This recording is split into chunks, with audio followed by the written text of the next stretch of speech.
A política externa é um dos elementos-chave para as nações. O ponto principal é que ela deve ser um componente da estratégia de desenvolvimento. Estudada pela história, a política externa nos permite interpretar velhos episódios. Assim, podemos descobrir, explorar e projetar novos rumos que sejam relevantes para a nossa formação como país. Conhecer a história da política externa e as relações entre os países nos dará base para entender o presente e imaginar um futuro ideal.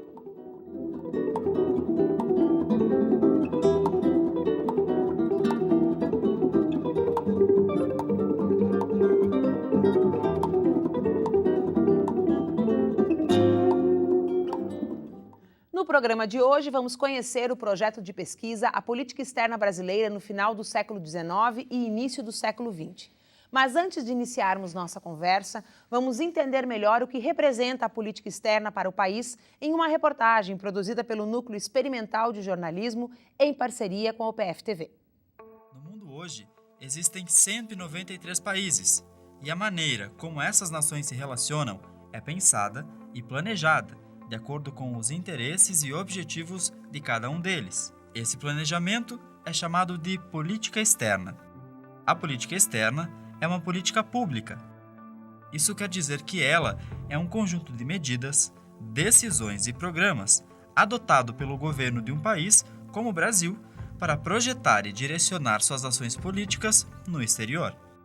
Sempre é um ato de governo representado pelo Ministério das Relações Exteriores, mas executado pelo Ministério do Desenvolvimento, ou pelo Ministro do Desenvolvimento, Indústria e Comércio Exterior e pelo Ministro da Fazenda. É uma combinação de 3 ministérios preocupados em levar uma imagem para o mercado internacional, de forma que todos queiram comprar o nosso produto. A política externa pode ter vários representantes, oficiais do governo ou até não oficiais, como empresas e a mídia nacional. Em geral, qualquer pessoa ou entidade que atue no exterior em nome do país pode ser considerado como um representante da política externa. As relações diplomáticas elas fazem parte das relações comerciais. Quem faz o comércio em si são as empresas, né? As empresas que compram, as empresas que vendem. Mas as empresas vão comprar e vão vender de países onde o Brasil tem relações de amizade, que são relações diplomáticas. Então, quando nós estamos numa relação mais difícil com um país, a tendência é que a gente evite de estabelecer relações ou de facilitar essas relações comerciais. Um exemplo de como questões internas podem influenciar nas relações com o mundo é o impacto da Operação Carne Fraca, que revelou a venda de carnes impróprias para o consumo, fez com que países importadores anunciassem restrições à compra da carne brasileira. Em todo caso, essa notícia foi, e como vocês vão observar, a repercussão é extremamente grande, né? Porque as cadeias produtivas são importantes. Os impactos são negativos neste caso, porque milhares de produtores de carne de gado se prejudicaram imediatamente.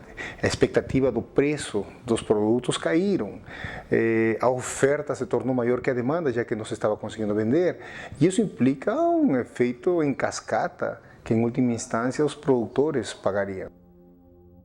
Para conhecermos mais sobre a pesquisa desenvolvida, está comigo no estúdio o coordenador do projeto, o professor doutor do curso de História, Adelar Hansfield. Tudo bom, professor? Tudo bem.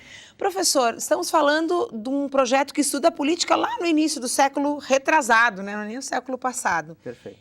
Por que este período? Por que ele é tão importante e qual é a relação dele com o que nós temos como política externa hoje, por exemplo? Por duas razões básicas, né? Primeiro, é que o Brasil está se projetando internacionalmente naquele período. Há uma preocupação governamental em fazer com que o Brasil se torne um país líder da América do Sul. Já existia uma preocupação com a política externa antes desse período? Sim, havia, óbvio, né? Mas, digamos assim, era uma política um pouco menos agressiva, né? Uma política que não visava né, tanto essa preocupação em fazer com que o país se transformasse no país líder da América do Sul. E uma segunda razão é porque é o momento que está acontecendo aquilo que nós chamamos de americanização da diplomacia brasileira. A partir do momento que o Brasil passa a buscar uma aproximação maior com a grande potência do continente, que são os Estados Unidos. Esse período é o período de nascimento da República. Exatamente. E depois disso, logo no início do século XX, nós vamos ter aí a Primeira Guerra Mundial. Como é que tudo isso está relacionado, professor? Olha, se o Brasil quer ser um país líder do continente, ele não pode se furtar a participar dos grandes eventos. A Primeira Guerra Mundial, que acabou redesenhando o mapa mundi, fez com que o Brasil aproveitasse essa situação para se fazer presente, né? Tanto que é o único país da América Latina a se fazer presente nesse episódio, né? Então, a Primeira Guerra Mundial... Isso mostra o tamanho do Brasil, por exemplo. Exatamente. É um exemplo. Sim, não só o tamanho, mas a importância. A importância. E também é decorrente da própria questão da americanização, porque o Brasil acaba entrando na guerra após os Estados Unidos entrarem também. Então, seria quase que uma consequência, né, da entrada dos Estados Unidos e da americanização da diplomacia brasileira. Então, a escolha por ficar ao lado dos aliados, por exemplo, que é o que vai acontecer depois na Segunda Guerra Mundial, ela advém desse processo. Desse processo, em que pese, obviamente, internamente haver grupos que defendiam a participação do Brasil do outro lado. Há um intenso debate, tanto na Primeira Guerra Mundial quanto na Segunda, né? Mas na Primeira Guerra Mundial fica muito latente isso, setores muito importantes, né, da política, dos meios de comunicação, ou seja, formadores de opinião pública, que desejavam que o Brasil participasse da guerra do lado alemão, porque defendiam que, participando do lado alemão, o Brasil teria mais a ganhar, em função de transferência de tecnologia, enfim, né? Ou seja, as escolhas, o senhor me ajuda, eu estou tentando aqui entender como é que isso impacta na nossa vida hoje, né? A pessoa que está em casa fica pensando, poxa, mas política externa lá no início do século, né? Mas as escolhas que o Brasil fez nesse momento da história, elas reverberam hoje, por exemplo, como o lugar que nós ocupamos no cenário do mundo atualmente. Sem dúvida, né? É uma consequência, porque se o Brasil hoje almeja participar de uma forma influente no cenário internacional, isso é herança daquele período. Então, é nesse período que começa a preparação desse caminho e que faz com que o Brasil se torne um país importante nesse cenário internacional. E nós vivemos nos últimos anos do Brasil uma boa inserção, uma inserção positiva do país nesse cenário. Sem dúvida, após o final do ciclo militar, né? Então, o Brasil acaba voltando a se projetar internacionalmente. E isso justificaria, por exemplo, por que nós, de forma tão abrangente, nos preocupamos com a eleição americana, por exemplo? Claro, né? Porque se ocorreu uma americanização da política externa brasileira, essa americanização vem até hoje. Né? Há nuances nesse período todo, né? Em alguns momentos ela é mais influente, em outros momentos menos influente, mas de qualquer forma, tudo aquilo que acontece, né, na tomada de decisão norte-americana interessa ao Brasil. Porque impacta não só economicamente, mas politicamente. Politicamente, culturalmente. Professor, como é que se dá a pesquisa? Qual é a metodologia? Onde é que o senhor consulta o que aconteceu no Brasil há 100 anos atrás? Bom, o historiador, ele é um sujeito que tem como objetivo principal fazer com que a sociedade lembre daquilo que ela quer esquecer, né? E para isso existem os chamados espaços de memória, né, onde nós vamos buscar as nossas informações. Que espaços são esses? São os arquivos documentais. Então, eu trabalho basicamente com documentação diplomática, né, com documentação parlamentar, os discursos que acontecem tanto no Senado quanto na Câmara dos Deputados, e com a imprensa. A grande imprensa da época, principalmente a imprensa da então capital federal, Rio de Janeiro.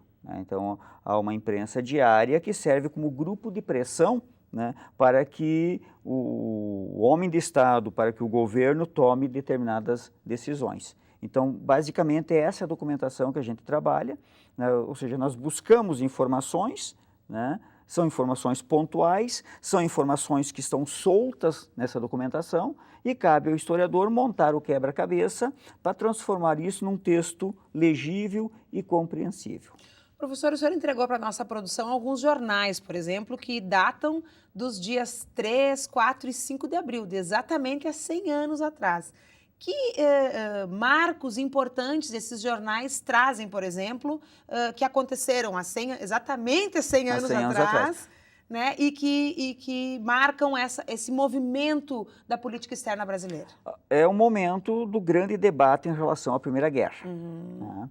Os Estados Unidos já haviam entrado na guerra, né? E então o Brasil estava decidindo. E no dia 5 de abril, por exemplo, acontece o primeiro bombardeio a um navio brasileiro, que é o navio Paraná, que era um dos maiores navios da Marinha Mercante brasileira, que foi torpedeado por um submarino alemão. Então, se até então havia quem continuava defendendo a neutralidade, a partir desse momento, ou seja, exatamente há 100 anos atrás, começa-se a fazer água essa ideia, ou seja, temos que participar. Ouvindo o senhor falar, eu fico imaginando que por que a Alemanha bombardearia um navio brasileiro se o Brasil ainda não tinha tomado uma posição? Mas para o senhor me responder essa pergunta, e eu acho que isso tem a ver com política externa, eu vou pedir para o senhor aguardar o próximo bloco e você aí de casa também. Imagine as suas perguntas, guarde a sua curiosidade que nós voltamos já já.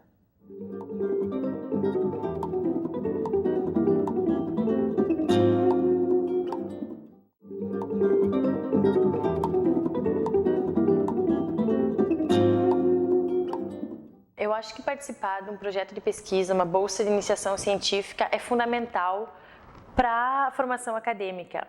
Não só para o lado profissional, mas para o lado pessoal. Tu tá em contato o tempo inteiro com um professor que é qualificado, que é experiente, ele tem muitos ensinamentos para te passar, ele tem muito conhecimento para te passar.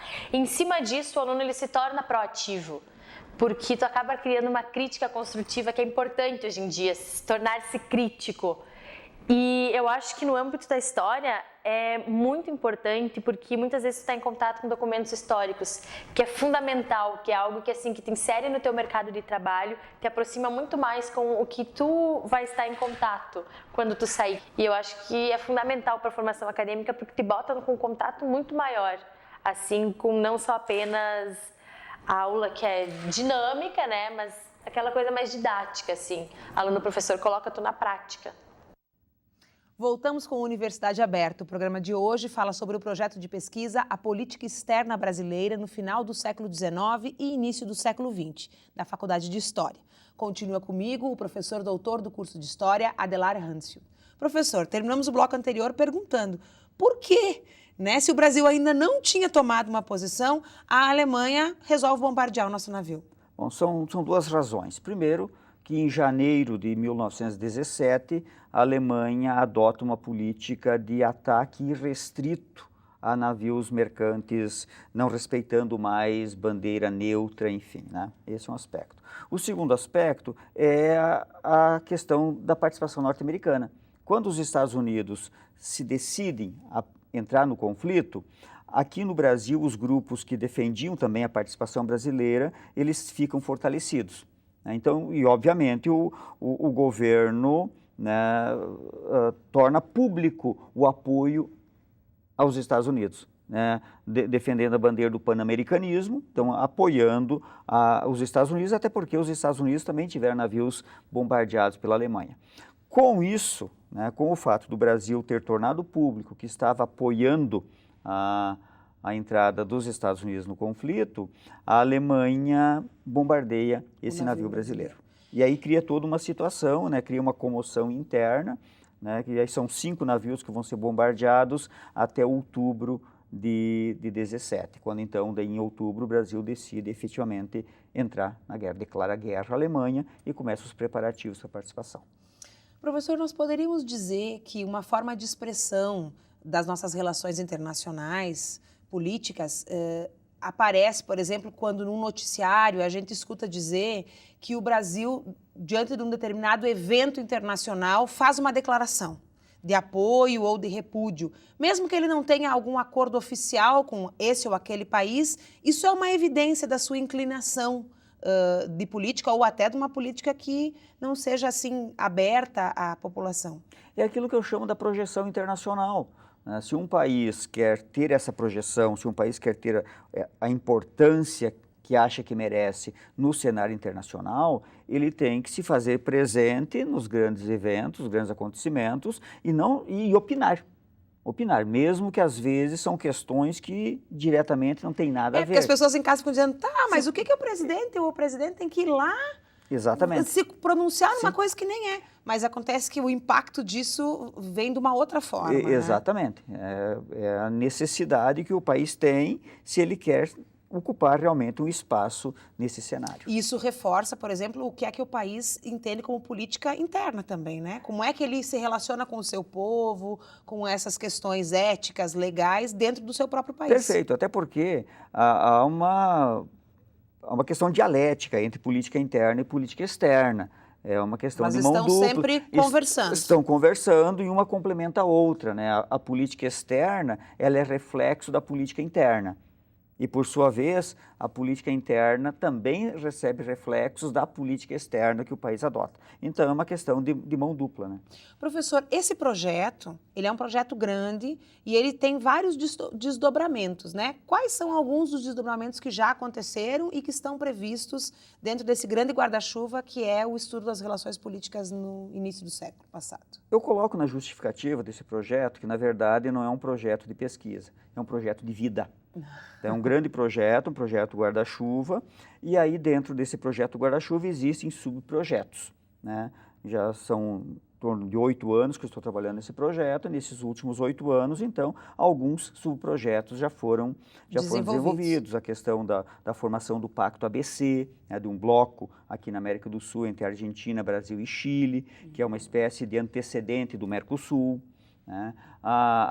Todo um empenho diplomático que o Brasil empreende, por exemplo, para conquistar o primeiro cardinalato da América Latina.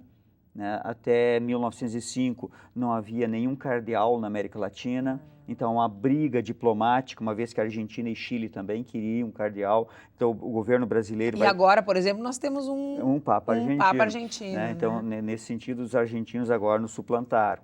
Né? Só para a gente saber como uma coisa que aconteceu há muito tempo atrás pode reverberar em coisas muito práticas do nosso Exatamente. cotidiano Então hoje. há um empenho muito forte do governo brasileiro, né, para que o Brasil conquistasse então o primeiro cardeal, isso em 1905. Há um livro que resultou desse projeto, enfim, sobre isso. E chegou a ser cogitado também um nome brasileiro, né? Pelo menos conversado, né? Nessas últimas vezes que foram escolhidos os papas, né? Sim. Chegaram a ser cogitados nomes brasileiros. Um resultado de um esforço que vem desse período, provavelmente. Eu acho que sim, né? Ou seja, esta participação brasileira nas tomadas de decisões no cenário internacional. Né? E agora, então, nesse ano, estou trabalhando exatamente a questão da participação do Brasil na Primeira Guerra, né? Já que está se fazendo 100 anos, né, dessa participação. Então, esse projeto Guarda-Chuva ele vai sendo desmembrado a cada ano, a cada 2 anos, em subprojetos. Né? E aí temos também alunos bolsistas de iniciação científica que se inserem também nesse grande projeto, desenvolvendo não só trabalhos de iniciação científica, mas também como trabalhos de TCC, né, trabalhos de conclusão de curso, bem como alunos tanto do mestrado quanto do doutorado que também podem se inserir, né, dentro dessa lógica desse grande projeto Guarda-Chuva. Professor, esses estudos, por exemplo, quando se faz um estudo na área da veterinária, por exemplo, e aí tu publica esse estudo, ele serve para embasar, inclusive, a prática dentro das clínicas veterinárias. Perfeito. Né? E aí a gente fica pensando, quem é que olha para os estudos de história, que são tão relevantes e que impactam de uma maneira tão contundente no nosso presente e no nosso futuro, né, para usar isso como documento para entender e tomar decisões? Por exemplo, isso pode ser considerado um documento político? Usado por políticos, inclusive? Eu acho que sim, eu acredito que sim. Né? Porque é óbvio, né? A história, o conhecimento histórico, melhor dizendo, não tem uma utilidade prática. Diferentemente da veterinária, por exemplo. Ou da área da saúde, né? Da exato. medicina. Então, nós não temos uma utilidade prática, mas através da história, nós compreendemos um pouco melhor quem nós somos. Né? Então, esse é o grande objetivo de estudar história. O senhor disse uma coisa antes que me chamou muito a atenção. O papel da história é lembrar coisas... que a sociedade quer esquecer. Porque é muito perigoso esquecer. É perigoso e muitas vezes não se considera importante. Né?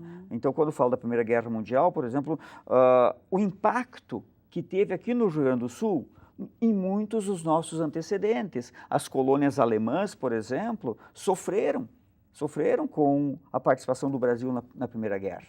Houve perseguição, já na Primeira Guerra houve proibição de se falar alemão. Então, nossos antepassados sofreram com isso e nós somos frutos disso. Então, a história tem como objetivo mostrar como a caminhada que nós tivemos até chegar aqui e quem nós somos. E os nossos erros também, e os nossos acertos. Os nossos erros, nossos acertos.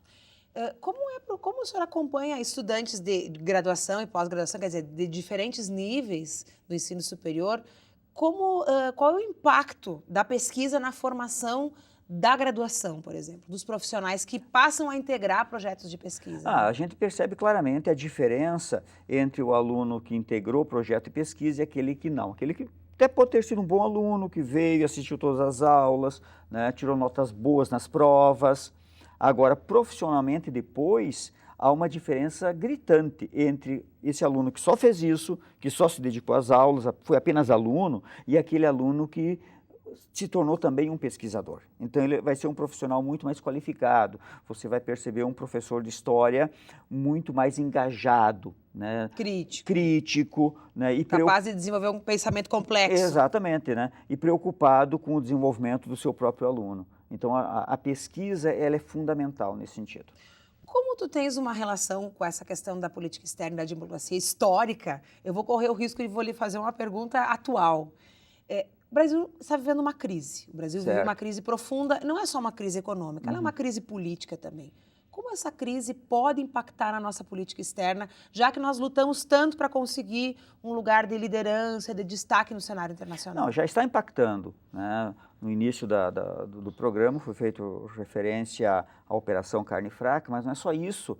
Ou seja, essa crise política, que ela é muito mais forte do que a crise econômica, a crise política é mais importante do que a crise econômica, essa crise política está impactando lá fora em função da própria credibilidade interna do atual governo. Então, é óbvio, se um governo não tem uma credibilidade interna, como é que ele vai ter uma credibilidade externa? Quer dizer, o preço pode ser destruir uma caminhada de boas colocações por um bom tempo. Exatamente. Eu falava antes que a imprensa é um grupo de pressão. Então, se você pega jornais importantes dos Estados Unidos, da Alemanha, da Inglaterra, e de outros países, obviamente, também, nós vamos encontrar reportagens e matérias onde demonstra-se a preocupação com essa situação interna do Brasil, a preocupação com essa política interna do Brasil. Eu não entro no mérito se está certo ou está errado, mas está se destruindo um modelo que foi implantado durante muito tempo. Esse modelo... E não é só desse último governo, não é só ele vem sendo construído há bastante tempo. Então, há um modelo de país, há um modelo de Estado que foi construído ao longo do século XX e que atualmente ele está sendo remodelado, sendo destruído como queiram. Então, não entro no mérito se isso é bom ou é ruim, mas eu apenas constato o que está acontecendo. E, obviamente, isso impacta lá fora. Professor, muito obrigada pela sua participação. Eu vou encerrar o programa fazendo uma confissão para o senhor e para os nossos telespectadores, esse pessoal que acompanha o UniAberta toda semana, dizendo que uma das frases que eu mais gostei de ouvir é que a história ajuda a gente a entender quem a gente é. E vou deixar essa mensagem para você aí, que está em casa e que às vezes tem a oportunidade de conhecer a sua própria história. Não só a história do país, mas a sua história, a história da cidade, a história do lugar onde você mora. Porque essas histórias vão ajudar a nos entender quem nós somos, que país nós queremos, que cidade nós queremos, que bairro nós queremos viver, e isso pode ajudar a impactar em quem nós somos e que vida nós vamos levar. Só existe uma história do país porque existe a nossa história pessoal. Então, a soma e a interação das nossas histórias pessoais é que acabam formando uma história nacional. Nossa. Não tenho mais nada para dizer, vou deixar só vocês com um grande abraço. Assista a esse e a outros programas em nosso canal do YouTube ou pelo site nextjor.com.br. Estaremos de volta na semana que vem. Eu espero você. Até lá!